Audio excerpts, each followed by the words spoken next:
Ashamaa harka fuune hordoftoonnii fi jaalatamtoonni Fu'aad Teknoo YouTube chaanaal hundi keessanuu har'aas akkuma beekamu paartii 1dhaan paartii 2dhaan C++ qabadheen siif dhufee jira jechuudha. Sorry jechaa paartii 2 qabadheen siif dhufee jira. Guyyaa sana eessatti dhaabne kan jedhu yookaan paartii dabarte irratti explaining about algorithm maal akka ta'e ibsinee dhaabne jechuudha. Saniifuu for today algorithm is step by step or rule to creating and solving the some problem yookaan writing the computer programming C++ especially ittiin barreessinu keessaa tokko jennee jira.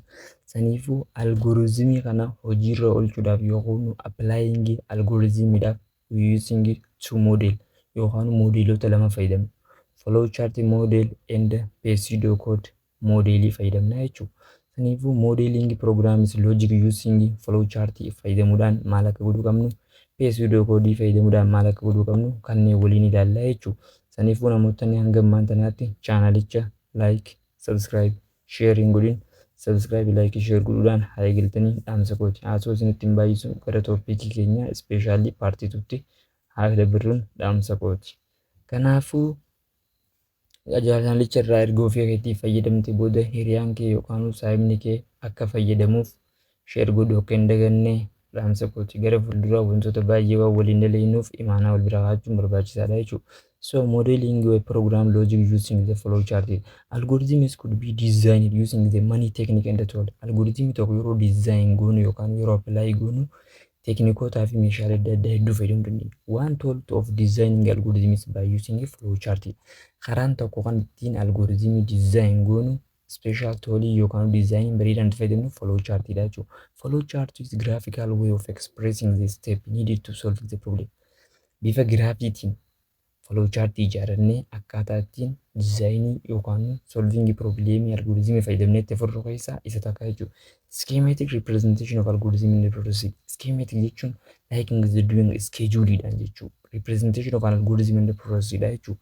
Using different symbols, symbolota adda addaa fayyadamna. Geometrical symbol shape fayyadamna. Represent different yeroo solving problemii goonu akkaataa steppiitii fi akkaataa identification wanta tokko irratti hundaa'uudhaan grammatical shape yookaan bifa shape graafiitiin adda baafnee processing kun kam step kam irra ga'ee jira at the end step kam at the beginning step kam at the middle step kam jennee adda baasuu dandeenya jechuudha.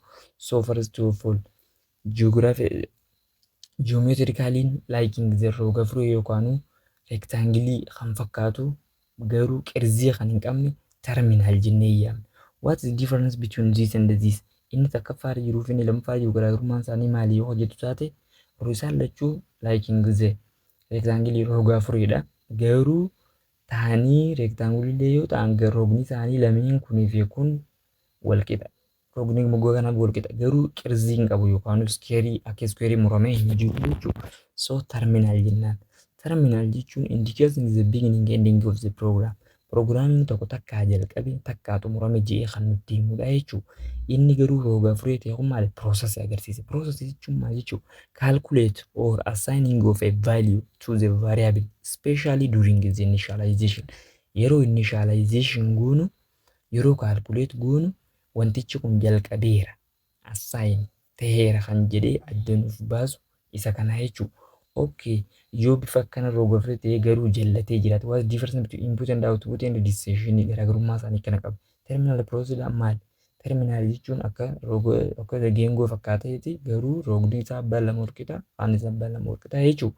So processing ammoo qirzii qaba. Input and output ammoo isuma kana jira inni walitti kaa'amee jira garuu inni kun baatee jira. Input and output program. Input and output program jechuun input jechuun karaa biraatiin akkaataa programming keenya first of all keyboard fayyadamnee coding yeroo barreessinu coding barreessinee screen irra keenya keessatti yookaan appearing on the screen san process yoo jennu output dha jechuun wanti nu mul'atu san adeemsi garuu nuti ittiin keyboard chaan gara screen chaatti himtan process jennee input jechuun wanta itti output jechuun kan argannu jechuutu the programming keessatti. Decision program is decision allow alternative course of the action based on the condition jirratti hundaa'ee decision kan godhu. Decision indicate questions that can be answered by yes or no, true or false, 0 or 1 and 0 sanifu computer is knowing is only 0 and 1 computer in akka namati miti is understanding is only machine language qofa hubachuu danda'a akkasuma san 1 fi 0 qofa beeka malee lakkoofsa biraa hin beeku jechuudha okay inni shanaffaarratti argamu immoo predefined processing kun adda kan godhu terminalidha processor irraa roga moggaa kana moggaa roga lama kan qabudha jechuudha. It's like module. What is the difference of the module? What is the definition of the module? Module should define all about of this processor kana guutuu of keessa qabatee kan nuuf ibsudha jechuudha. Okay, liking the geengoo kan ta'e yookaan liking the gosa qaaqquchaa yookaan lukkuu kan fakkaatu maal jennee yaamne isa kana connector jennee yaamna jechuudha. Connector jechuun kun indicating the one symbol is connected to another. Connect symboliin tokko kan biraati wajjin kan agarsiisu arrow kan jiru arrow jira jechuudha. Arrow inni dhumaarra jiru kun arrow. Two connecting symbol and indicating the sequence of the operation. Tartiiba operationidha yookaan karaa kana deema at go to right at go to left kan jedhu it's upping or down deemaa jira it's go to middle kan jedhu kan nutti agarsiisudha jechuudha. Like geometrically yookaan bifa graafitiin yeroo follow chart keenya apply goonu yeroo jiru jechuun isa kana jechuudha. Okay. The program logic has the three structure. Logically yookaan designing of the algorithm tokko akka waliigalaatti structurally sadi qaba. Which one? Sequence, ordering of this, decision, identification, repetition. To solving the execution godhuudhaan duratti hangam takka repetition ta'e kan jiru kan nutti himu. So one by one define haa godhu. Sequence jechuun series of the action can perform in the sequence dha jechuudha.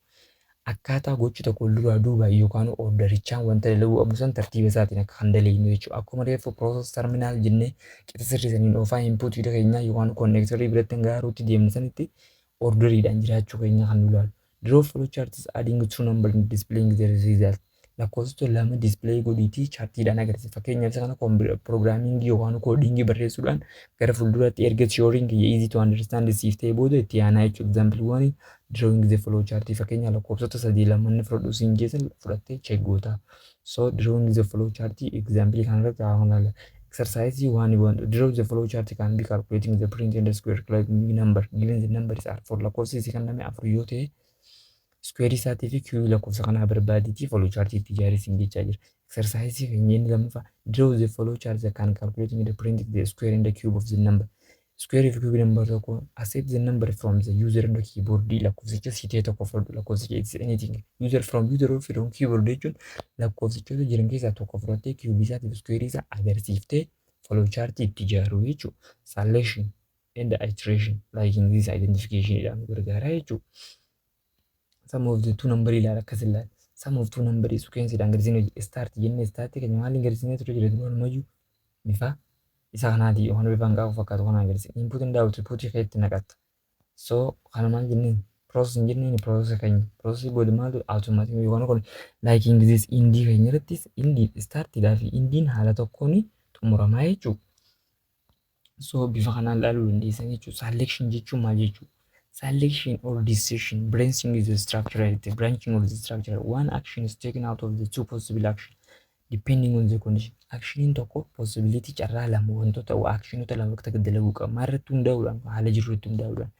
The diamond symbol indicating yes or no question. Diamond symbol maal agarsiisa? Yes or no question. True or false question. One or zero question. Wantoota kana kana adda. If the answer of the question is yes, the follow follows yes paasii hordofe. If the answer is no, follow follows mal another paasii hordofe jechuudha. Answer waan hin taane jechuudha. If the follow chart is segment is below this question, x is less than y generator is asked. For the answer is no, then the process is performed.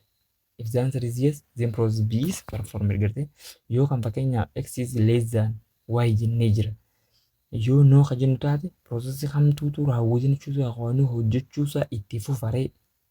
Process B to raawwachuu isaati. Why is this case? Y in greater than that jira tani process B is continuous. If the x is jenne process A else process B is maal? No jenne example haala kanaan adda baasuu dandeenya jechuudha. One by one dhaan it's easy jetii yaada. Iteration of loop repetition of structure. Iteration of structure represents the part of the program that represent or repeat some code and they produce different output based on each loop on the given condition returned out. The loop is represented as long as the condition is true and the loop is terminated when the condition became false. Haala kanaan adda baasuu dandeenya loop keenya irratti jechuudha. Bifa kanaan giraaficha keenya kana haala kanaan ilaaluu dandeessa. Yes yoo ta'e displayingitu gara y ta'e yookaan y to apply ta'a. No yoo ta'e x apply the answer of the above question by adding the action within the iteration that changing the value of x.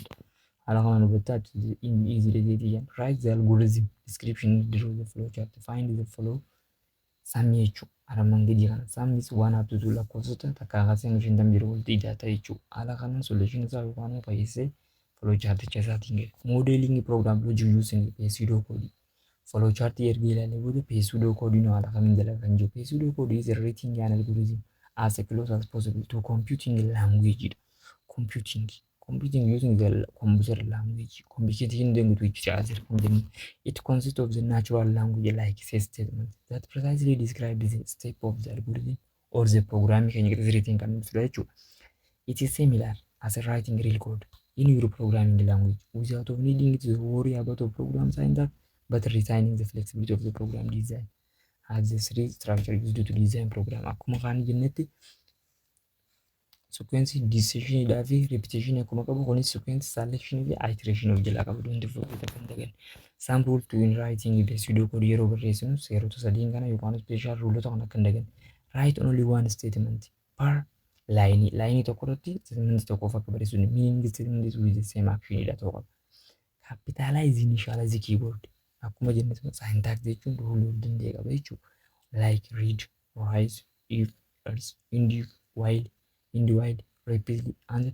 liking this jechuudha kana yeroo barreessitu capital letter dhaan barreessu akka hin dagan identity to show hierarchy dhaan tartiiba isaaniiti we will use of the particular identification pattern in the to design structural jatwist sequence map keep statement is stacked in the order selection which one is come first which one is I'm doing first looping or iteration indent the statement is far inside the loop.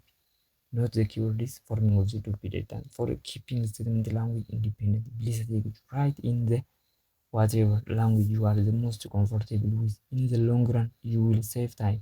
There may be special feature of the available in the language that you planning the eventual writing the programming. If you are sure it will be written in that language then you can use the feature.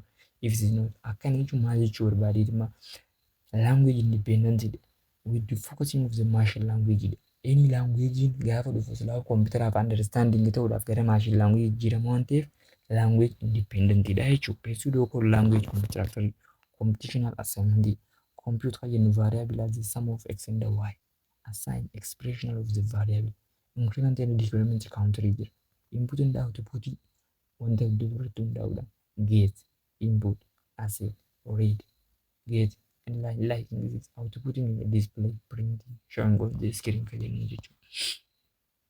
Selection if then else general form isaati wajjin haala kanaan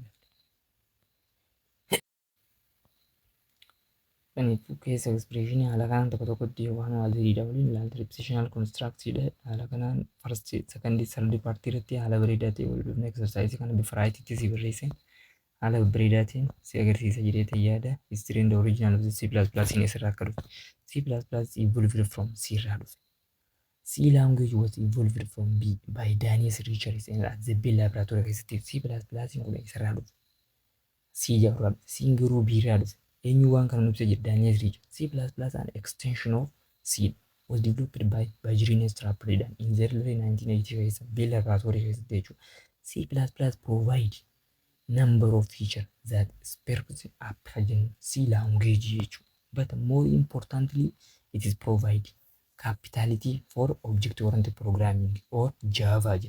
Object-oriented programming are easy to understand, correct and modified. Smart and smart. Typically, C++ development environment. C++ is language generally consists of two parts. Program development environment and C++ standard library of Kizara. To reach with working program is to hojjeta. Bakka kamitti hojjeta. C++ program type to go through the 6 phases of edit godhuu dandeenya, pre-process godhuu dandeenya, compilerii keessa deemuu danda'a, linkiidhaan, loadiidhaan, executeidhaan ta'uu danda'a. Phase 1 jechuun creating a program. Programmicha san jalqaba create goona. phase 1 and phase 2, phase 2 and phase 3 mal pre-processing and compiling C++. Compiler jechuun like translator jechuun biraati osoo hin ta'in. So haala kanaan phase 4 linking where it is compact, where to each other is contacted to the by linker. Executable image. Phase 2 loading. Before programs can be executed on it must be placed in the memory. Iddoo ta'e qabachuu qaba. By loading execution final computer is under the control of the CPU, central processing unit, executing the program one instruction and the task at the time. If do you have any question, any idea, please write in the under comment jalatti kana barreessuu kan daganneen jaa karaa kaminuu haala kaminuu barbaadan C++ haa ta'u koorsii biraatis argachuudhaaf chaanalicha koo all subscriberii bakka jirtu tuutee notificationii koo yeroo akkana gadhiisa si dhufutti irraa fayyadamuu dandeessaa jechuudha. Kanaaf chaanalichi Fuad Teknoo chaanalicha fedhii keessan guutuudhaaf isinii dhaabbatee jirudha. Kanaafuu chaanalicha koo yeroo ilaaltan VPN fayyadamuudhaan akka ofii keessaniis fayyadamtee naas fayyadutti irraa fayyadamaan dhaamsa kooti. Kanaaf hanga ammaan tanaatti waan hordoftaniif galatoomaa jechuun barbaada. Hanga toppikiitti aanu yookaan sardi toppikiidhaa fi beest egzaampiloota abbaa fi wantoota uumaan duu dabartan egzaampilii isaatii wajjin walitti dhufnutti nagaan naa turan dhaamsa kooti. Baay baay.